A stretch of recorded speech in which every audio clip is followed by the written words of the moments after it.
भत्ता धारकों खुशी खबर मिलवाकू जाउछि 3000 टंका केबेठू मिलिबो आउ केउ मानकू मिलिबो एने जारी हैला एक नवा सूचना। ताहले आसंतु जानिबा संपूर्ण खबर। आपण माने बेस जानिछंती जे वर्तमान सर्वनिम्न भत्ता मिलुछि 1000 टंका। बाकी रहितिबा हिताधिकारी जेमिति कि 80 वर्ष रु ऊर्ध्व हिताधिकारी जो माने 80% रु अधिक अक्षम बा विकलांग सेही मानंकु सरकार देउछंती 3500 टंका। एही मध्यरे एबे जेउ हिताधिकारी 60 वर्ष होईछि बा जेउ माने एबे 1000 टंका सर्वनिम्न पाउछंती सेही मानंकु मिलिबाकू जाउछि 3000 टंका।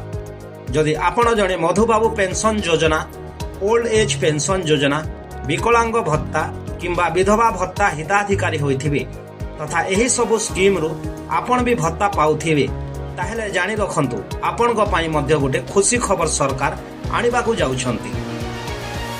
कारण आपण को मध्य खूब शीघ्र 3000 टंका भत्ता मिलिबो बोली राज्य सरकार तथा आम मुख्यमंत्री श्री मोहन माझी सूचना देइछंती। एबे रिसेंटली जेउ मानक बयस 80 वर्ष रु अधिक अक्षम विकलांग से माने पाउछंती 3500 टंका।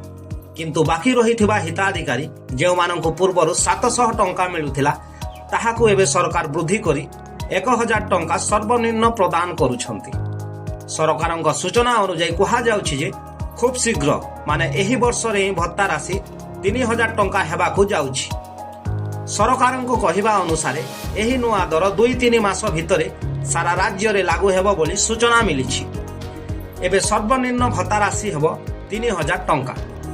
आपण माने मध्य जानिथिबे कि निर्वाचन पूर्वरु घोषणा होइथिला कि जदि ओडिसा रे नवा सरकार आसे ताहेले सबु भत्ता हिताधिकारी को 3000 टंका मिलिबो बोली कहा जाइथिला।